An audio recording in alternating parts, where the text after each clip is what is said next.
आटे की रोटियां। शर्मा परिवार में घर के सदस्यों को और किसी चीज का शौक हो या ना हो, लेकिन खाने का बहुत शौक था। उनका मानना था कि जिंदगी में हम कमा ही खाने के लिए रहे हैं, जिस वजह से उन्होंने कभी भी अपनी डाइट पे ध्यान तो छोड़ो, गौर भी नहीं किया था। अरे क्या दीपक, तूने अभी ये प्रोटीन वगैरह शुरू कर दिया है? ये क्या नया चोचले है भाई? अरे चोचले नहीं है भैया, आपको पता है ना हीर कितनी डाइट फ्रीक है। उसने कहा है कि हम दोनों का फिट रहना ज़रूरी है और उसके लिए अच्छा खाना खाना भी बहुत ज़रूरी है। पूरी, आलू, पास्ता, चिप्स, इससे अच्छा खाना और क्या हो सकता है भला? अरे भाभी, ये सब तला हुआ खाना अच्छा नहीं होता सेहत के लिए।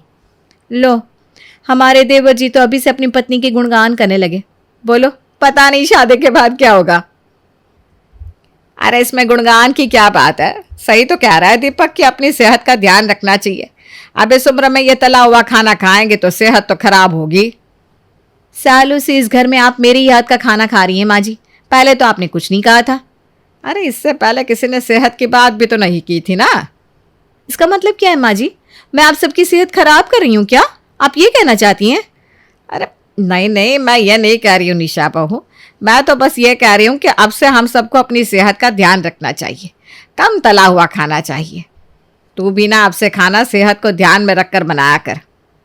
हाँ भाभी, आप कहे तो मैं हीर से आपके लिए नई रेसिपीज ले लेता हूँ। अरे इसकी क्या ज़रूरत है? हाँ हाँ, इसकी कोई ज़रूरत नहीं है। अगले महीने तो वो इस घर की बहू बन जाएगी, फिर तो मैं रसोई का सारा काम उसे ही सौंप दूंगी, जिससे वो हमारी सेहत का भी ध्यान रखेगी और हमारा भी। हाँ माँ, आप सही कह रही हैं। हीर के आने के बाद शायद हम लोग सब फिट हो जाएंगे। निशा, मुझे भी ना ये तला हुआ नाश्ता नहीं चाहिए। तुम कुछ हेल्दी सा बना दो ना। अब उसके आने के बाद सबको मेरे हाथ का खाना सही नहीं लग रहा। मैंने इतनी मेहनत से बनाया था, किसी ने नहीं खाया। पता नहीं मेरी देवरानी के आने के बाद क्या होगा। हीर के आने से पहले ही हीर के चर्चे उसके ससुराल में होने लगे थे। हीर और दीपक की शादी के बाद सब लोग हीर की बात को मानते हुए अब हेल्दी खाने की तरफ बढ़ने लगे थे, लेकिन ये बात निशा को बहुत परेशान कर रही थी। हेल्दी खाना है सबको, उपमा खाना है, हरी सब्जियों वाला सूप पीना है, ब्रेड नहीं खाएंगे। वाह, अभी तो हीर इस घर में आई नहीं, इससे पहले ही सब लोग लग गए उसकी आज्ञा का पालन करने में। इतने साल से मैं भी तो इनके लिए खाना बना रही हूँ। पहले तो ये सब खुशी खुशी खाते थे, इन्हें राजमा और छोले ही अच्छे लगते थे। इन सब चीज़ों को बनाने में वक्त भी ज़्यादा लगता है और स्वाद भी बीमारों जैसा है। अरे बन गया क्या खाना? हाँ हाँ, बस बन ही गया है। मैं सोच रही थी साथ में तीखी मिर्च की चटनी बना दूँ माँ जी। अरे नहीं नहीं बहू, हीर कह रही थी कि इस उम्र में इतना तीखा खाने से पेट में पाचन तंत्र खराब हो जाता है। मैं तो बस दाल और रोटी ही खाऊंगी। हाँ हाँ, खाओ ना बीमारों वाला खाना, मुझे क्या है। मैं तो अपने लिए बना रही हूँ तीखी मिर्च की चटनी। निशा को हीर का सबके खाने के ऊपर इतना कंट्रोल करना सही नहीं लग रहा था।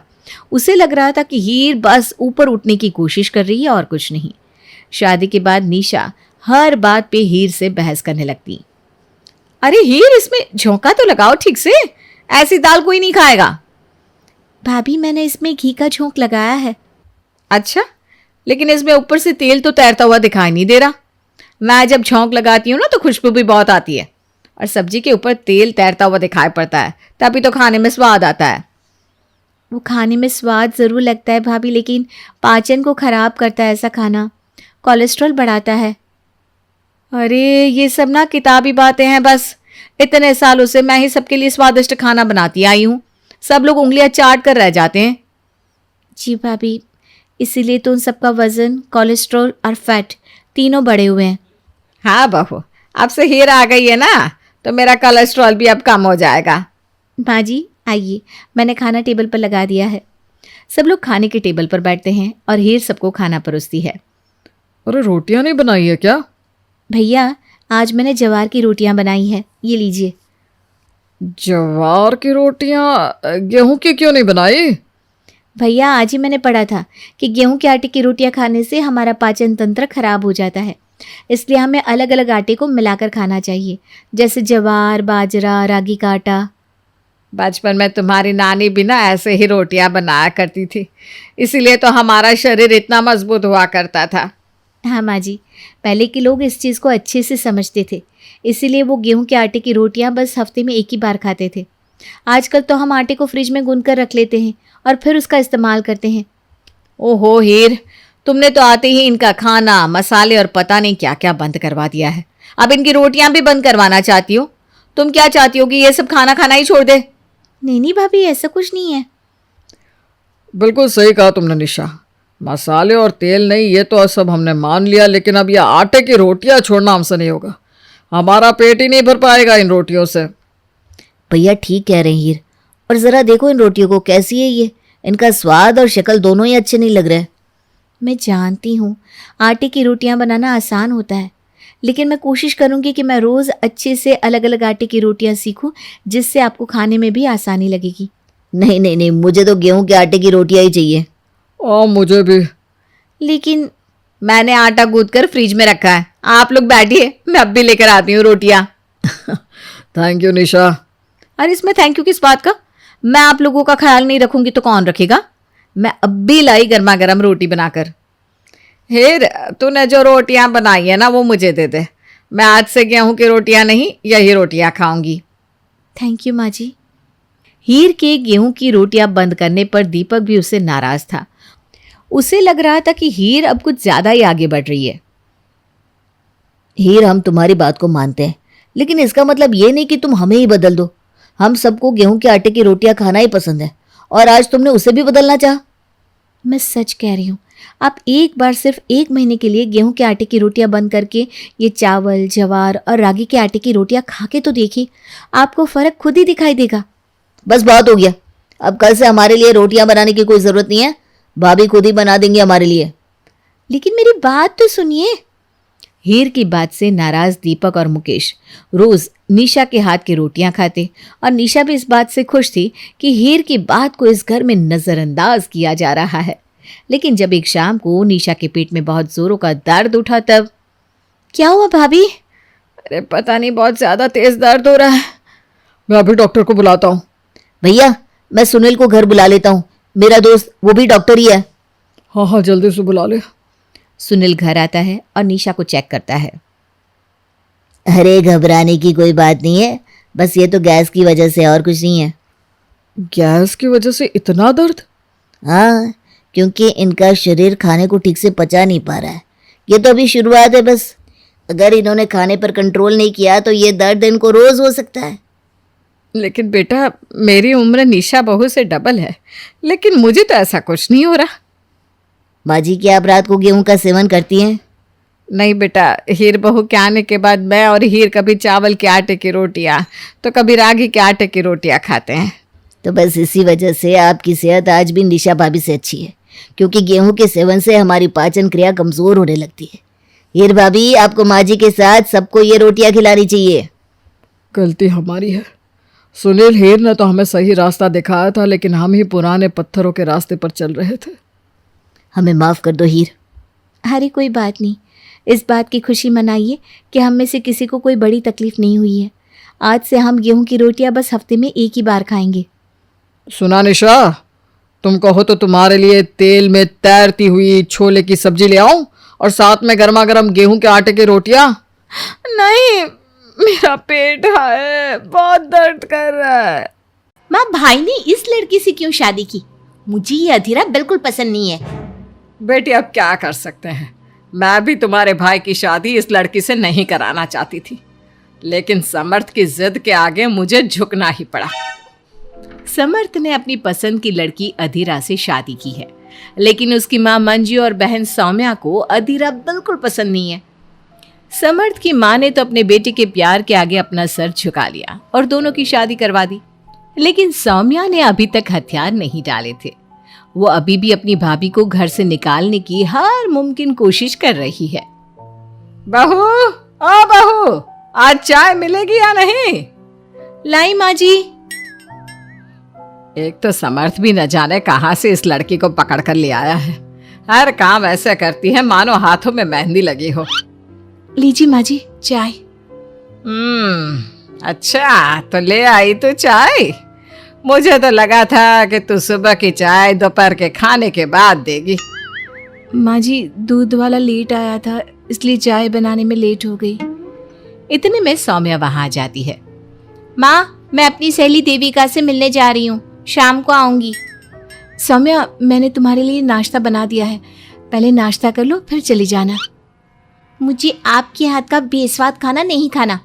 मेरी सहेली देविका बहुत अच्छा खाना बनाती है, मैं उसके यहाँ खा लूंगी। ओके माँ, बाय, मैं चलती हूँ। सौम्या के जाने के बाद मंजू अपनी बहू पर चिल्लाते हुए कहती है, बहू, तूने इतनी बुरी चाय बनाई है, इससे अच्छा तो तू जहर पिला देती, कम से कम वो मीठा तो होता। अगर मेरे बस में होता तो चाय की जगह जहर ही दे देती। कुछ कहा तूने? अब नहीं माँ जी, मैं दूसरी चाय बना देती हूँ। रहने दे, मैं जा रही हूँ अपनी बहन के घर, तो घर का सारा काम करके रखना, शाम तक आ जाऊंगी। और हाँ, रात के खाने में कुछ अच्छा बना लेना। मंजू अधीरा पर हुक्म चलाकर चली जाती है। अधीरा बड़बड़ाती हुई किचन में जा रही होती है कि तभी समर्थ वहां आ जाता है। अधीरा, नाश्ता लाओ जल्दी से, ऑफिस के लिए देर हो रही है। क्या करोगे नाश्ता करके? किसी को भी मेरे हाथ से बना खाना पसंद नहीं आता। आप भी बाहर ही कर लेना नाश्ता। लगता है माँ और सौम्या ने फिर तुमसे कुछ कहा है, तभी तुम्हारा मूड इतना खराब है। तुम माँ और सौम्या की बातों का बुरा मत माना करो। मैंने माँ के खिलाफ जाकर शादी की है ना, इसलिए वो तुमसे कुछ उखड़ी उखड़ी रहती है।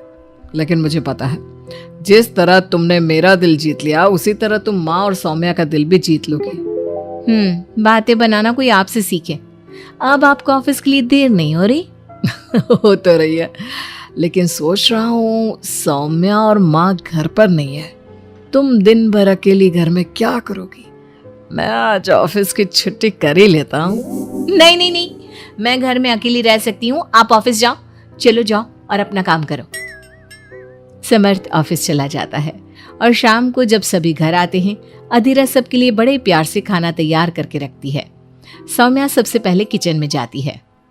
अरे वाह, खाने की तो बहुत अच्छी खुशबू आ रही है, लेकिन मुझे इस खाने का मजा किरकिरा करना ही होगा।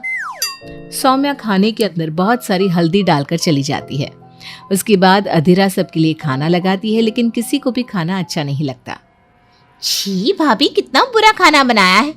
इससे अच्छा तो आप हमें मना ही कर देती कि आप खाना बनाएंगी ही नहीं, तो हम बाहर से ही कुछ अच्छा खाकर आ जाते। कम से कम हमारे मुंह का स्वाद तो नहीं बिगड़ता।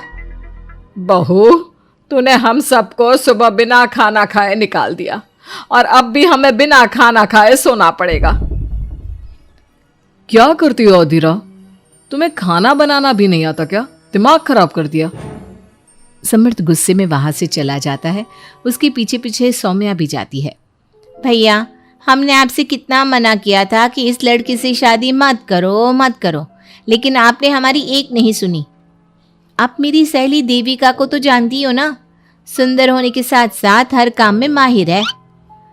सौम्या देखो, मैं वैसे ही परेशान हूँ, तुम मुझे और परेशान मत करो, जाओ यहाँ से। सौम्या ने समर्थ के दिल में अधीरा के लिए नफरत डालने की कोशिश की। अगली सुबह अधीरा जल्दी सोकर उठी और सबके लिए नाश्ता बना लिया, लेकिन समर्थ बिना कुछ खाए ही ऑफिस के लिए निकल गया। सौम्या भी ये सब नोटिस कर रही थी। उसने देविका को घर पर बुला लिया। देविका, आज भैया बहुत गुस्से में है। आज तुम ऐसा खाना बनाओ कि भैया उस अधीरा की तारीफ करना भूल जाए। सौम्या, तुम ये सब क्या कर रही हो? तुम्हारा भाई शादीशुदा है, वो कभी मुझसे शादी करने के लिए तैयार नहीं होगा। लेकिन तुम तो भाई से पहले से ही प्यार करती थी ना। हाँ करती थी, लेकिन ये उन दिनों की बात है ना। चुप रहो तुम। अगर तुम्हें भैया को पाना है तो तुम्हें वही करना होगा जो मैं कहूंगी। सौम्या ने जैसा जैसा कहा, देविका ने वैसा ही किया। देविका ने बहुत ही स्वादिष्ट खाना बनाया। शाम को सभी लोग इकट्ठा हुए और सबने एक साथ मिलकर खाना खाया। इतना मजेदार खाना खाकर सबने देविका की खूब तारीफ की। समर्थ ने अपनी पत्नी को ताना देते हुए कहा, अधीरा, देविका ने कितना अच्छा खाना बनाया है, तुम्हें देविका से खाना बनाना सीखना चाहिए। अब तो ये रोज की बात हो गई।